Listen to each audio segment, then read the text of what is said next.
नमस्कार मंडळी. लहानपणापासून अत्यंत प्रिय असणारी भाजी म्हणजे मसूर डाळीचा डाळकांदा. डाळकांदा करण्यासाठी खूप काही साहित्य लागत नाही आणि कमी साहित्यातच खूप छान होतो. डाळकांदा बनवण्यासाठी 3 पळी तेल घातलेलं आहे. त्यामध्ये जिरं टाकून जिरं चांगलं फुलवून घेतलं. 4 मोठे कांदे बारीक चिरलेले त्यामध्ये टाकले, तेही चांगले परतून घेतले. कांदा परततानाच मीठ घातलं आणि छान कांदा परतून घेतला. हळद घातलेला आहे. 2 ते 3 चमचे कोल्हापुरी कांदा लसूण मसाला घातलेला आहे आणि हा मसाला आणि कांदा तेल सुटेपर्यंत चांगला परतून घेतला. यामध्ये स्वच्छ धुवून मसूर डाळ घातली आणि कांदा चटणीमध्ये छान असं मसूर डाळ परतून घेतलं. थोडंसं पाणी घालून छान अशी डाळ मंद आचेवर झाकण ठेवून शिजवून घेतलेली आहे.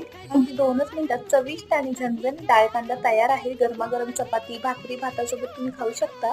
हा डाळकांदा मला अजूनही खूप आवडतो. लहानपणी मी डब्यामध्ये आवडीने न्यायची रोजच. शाळेच्या सहलीला जाताना असो किंवा गावी जाताना असो, शिदोरी म्हणून डाळकांदा चपातीच असायची आणि मला प्रचंड डाळकांदा आवडतो. तुम्हालाही